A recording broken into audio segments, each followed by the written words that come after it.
I guess even though we were free, we were still slaves in the mind. Message! Yo, what's going on, family? Thank you for tuning to another episode. It's your guy, Boro, the Lucky Libra here. And as you can see by the title, we're going to be talking about the Virgo zodiac sign. All right, we're going to be breaking down the basic energies of the Virgo zodiac sign. So if you're a sun in Virgo, moon in Virgo, Virgo rising, got a Mercury in Virgo, got a Venus in Virgo, you know, whatever it is, this video is for you, all right? Now, first off, what house does Virgo comes out of? Virgo comes out of the 6th house, okay? And the 6th house governs our work, our how we work on things, specifically, how we water, water the seed that we planted. Because when we talk about the 6th house is the earth house. And when we talk about the earth house, they're all dealing with career, work, and our material resources. But, everything works in threes in astrology as far as the trine concept, all right? So, you have Capricorn, 10th house, Taurus, 2nd house, and Virgo, 6th house. That's all trining each other, right? Because they're all earth houses, all the 3 earth signs of the zodiac. So, the 2nd house Taurus is like how you plant the seed, how your self-esteem, the goal that you want to work on or whatever, the career and things you want to work on. Then you got the 6th house, which we're speaking about now, Virgo, is how you work on these things, how you routine these things day by day, week by week. And the 10th house is watering the seed as well as working on it and, seeing things come into fruition, seeing these things blossom, all right? So in the 6th house, it's how we work on things, is our day-to-day routine, and when we talk about our day-to-day weekly routine, this is why we incorporate, work and your job place into the 6th house, all right? It's also health and fitness, okay? Because, just the fact that we're in the 6th house, it's our first time as a consciousness incorporating the work factor, working on something. And what happens when you naturally work on something? You get fatigued. So, Virgos, their nature with health and whatnot comes out of the 6th house because they understand, the effects of working on something mentally and physically, okay? So a lot of Virgos could get into health and naturally gravitate towards them areas, the medical field or whatnot, medication, natural healing or whatnot. So, these are the energies the 6th house governs. All right, so this is why Virgos are very, serious about their work, serious about their career. A lot of them are, they get into careers where they can help people.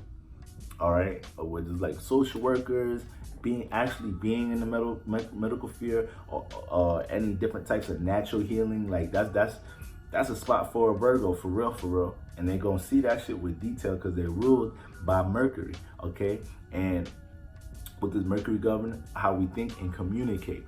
All right. Now, the moon governs also our thoughts, our mind. But the thing is, Mercury is more so how you critically think, how you break down what your moon caught, like how you process these thoughts and observe and analyze these thoughts and ideas and thought forms in your head. This is Mercury, okay? Crossword puzzles and fixing things and reading instructions and learning how to put things together. This is Mercury energy. It's why people with Geminis, Virgos, or people with Gemini, Virgo risings, or just or Mercury's and Gemini, Virgos can be very curious because Mercury is a curious ass planet. But it's also why they're very intelligent because they love to learn shit. Okay, so when you have Mercury ruling Virgo, this makes a Virgo into the details a lot. Okay, makes a Virgo very curious about 6th house things, curious about the work house, trying to learn about the details of the workplace they're in, how things work, how people do this, that, and the third here. Always critically analyzing people around them, whether they don't like you or not. That's how a Virgo is gonna approach you. If they love you, they're gonna critique you to get the best out of you because they see things that you don't see, and they just want to bring it to light for you to work on it and you to become the best you and you to become your best potential, okay? Or if they don't like you, they're gonna critique you because that's just what they do. And it's like, nigga, fuck you. Your shirt be all wrinkled and shit all the time. Learn how to iron. You feel me? So it's just that's just the energy that comes with the Virgo, okay? And Mercury is like pretty much exalted here too. Mercury's exalted here too, so Virgos can overthink themselves to death. Virgos can overthink and talk themselves out of good ideas. Virgos can, the nervous energy is high here too because Mercury governs the nervous system, okay? With, Mercury governing the nervous system is like this creates a nervous energy nature with Virgos. And you know, just because you're nervous don't mean you're scared about something, right? There's been many times a lot of us been nervous going into something, but we wasn't necessarily scared. We didn't necessarily want to not do what we was about to do. There's been many times I've been going into big basketball games nervous, and it's like I've been playing basketball all my life, but I'm still nervous. But it's not like it's more so nervous from the things that you're thinking about that are about to happen. And because Virgos' minds work like calculators, thoughts are being processed like this.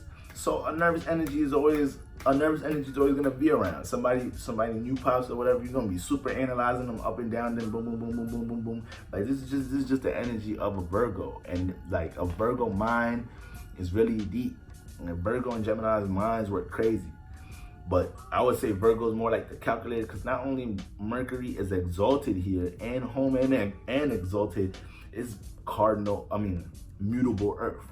All right, and Earth deals with being practical, okay? Being practical, seeing what makes sense, all right? Gemini is ruled by Mercury, but this is mutable air. So they just love to communicate a lot, all right? Bounce information off of people and whatnot.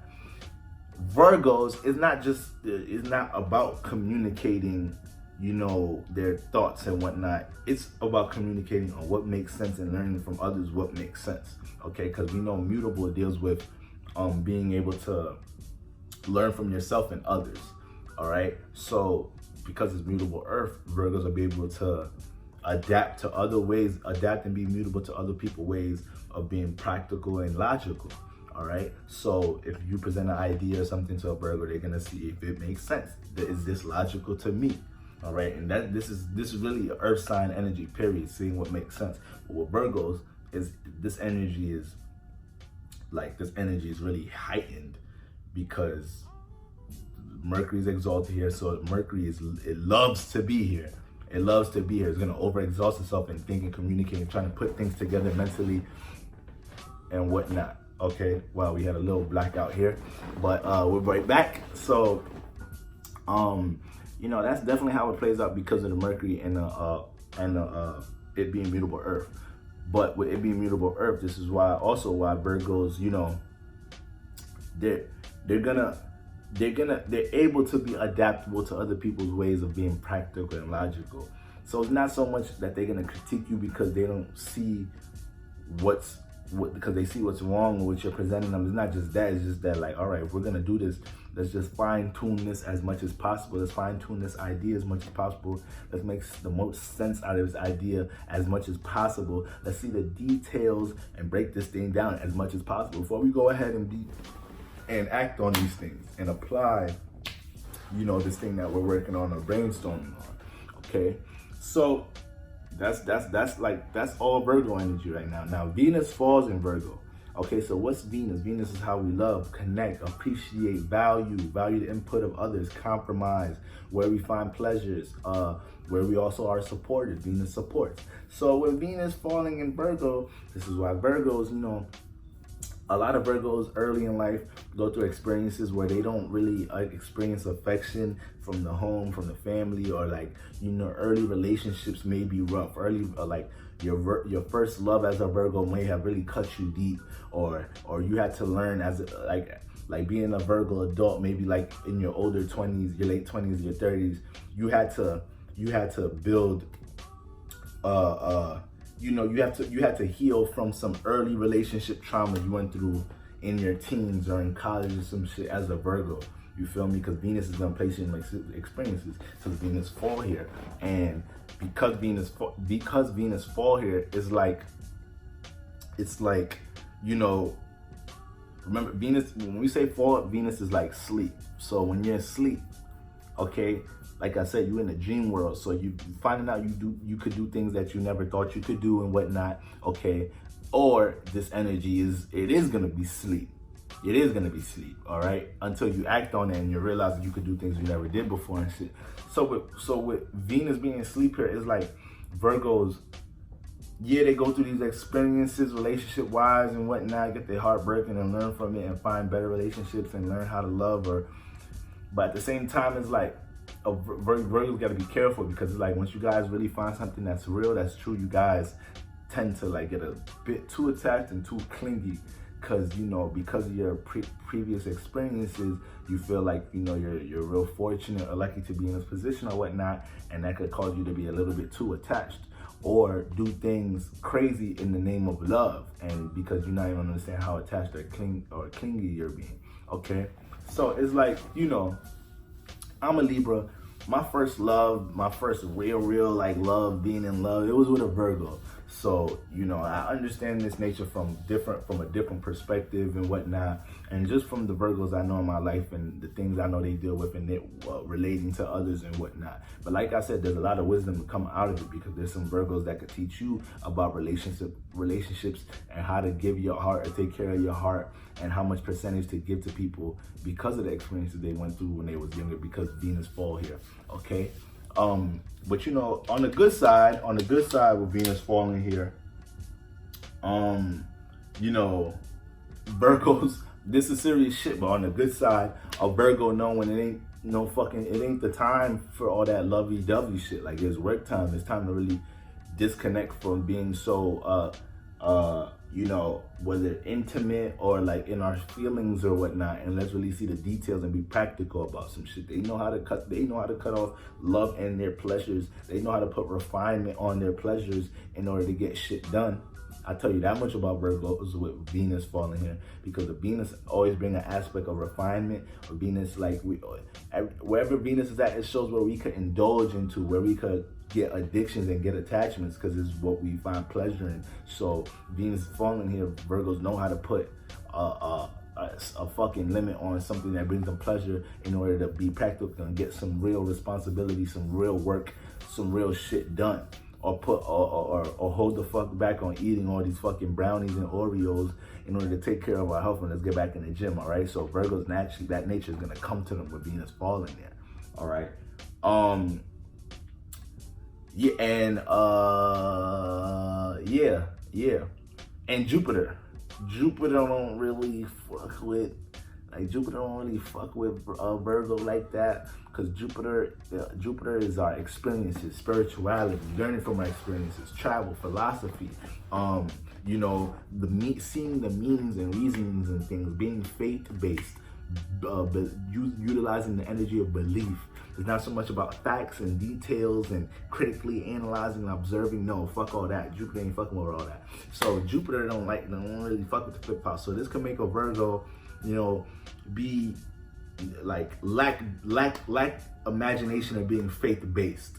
Okay, like lack just believing. They need to see the details. They need to be practical. It's hard for them to just feel like something is right. Like, okay, like, yeah, I feel like this is it or whatever. It's like, nah, I have to proofread the fuck out of this shit, or I have to see the details and go over this shit 1,000 times to make sure this shit hits the way it needs to hit. And this can be overwhelming, and sometimes this is needed for certain things that you're doing in life, certain projects that you're working on at the same time. But sometimes you have to learn to use the imagination to get creative juices flowing. You need to learn how to you know, tap into your belief and your faith, because these are one of our, you know, gifts as a human being. You being able to use our belief to believe. That is a power if you don't understand that by now, when we talk about how to manipulate the subconscious mind to manifest what you want. Okay, if you don't believe shit, if you're doing rituals and moon rituals and you're trying to do this, you got goals, and you don't truly believe it, you don't believe you got it already, you don't believe that you got it already, and you just have to bring it from your imagination and your thoughts into the physical reality, then it's like you ain't never gonna manifest what the fuck you want. So Virgos, try to refrain from being too practical. Yeah, you ain't gotta be too practical sometimes, all right? To the point that you fucking overwhelming your own head top, okay? And you know, you're just not like a Pisces could show you to, like, yo, trust the current, put your idea, put the work in, and flow with it. All right, don't be like when you're done with the project at night, don't wake up at 2-3 a.m. to work on some more shit and check like you worked on it enough. All right, feel me? Believe now, believe. Okay, so this is what you could learn from the opposite sign, Pisces. Okay. with Jupiter not wanting to be in there. But then again, you know, yeah, so that's pretty much it. That wraps up pretty much the basic energies of the Virgo archetype. But man, these are some of your best healers. These are some people that will really help you see things that you will not see, man. If you bring a certain situation to a Virgo about relationships, about a job, about something with your parents, you can count on them to not sugarcoat anything for you on an emotional level and give you what it is, because they're going to see the details and the facts and probably help you to see some things that you did not see. That's a fact about a Virgo. Alright, y'all. So y'all already know what it is, man. Like, comment, subscribe, release some request videos y'all want to see after we finish up this sign series. Y'all already know what the next video about to get into. We're going to be talking about your kid sign, which is the Libra zodiac sign, and that will be marking the halfway through the zodiac, because Libra starts the second half of the zodiac. Alright, y'all. So when we talk about this first zodiac, the first half of the zodiac, first through sixth sign, is a lot of this is personal introspective stuff. Some houses still gonna correlate to other people other than yourself, because the first house is just the self house, and then, you know, other houses deal with other people. But when we really touch the seventh house, now we're the other half. Now we're really dealing with like the more so of the social, you interacting with way more other energies, other outside energies than just what's either immediate, close to you, or personal. All right, y'all. So y'all already know this. Y'all know how to get in contact with me. Emails right there and all that and all that. But you got Boros tuning in and tuning out. Peace.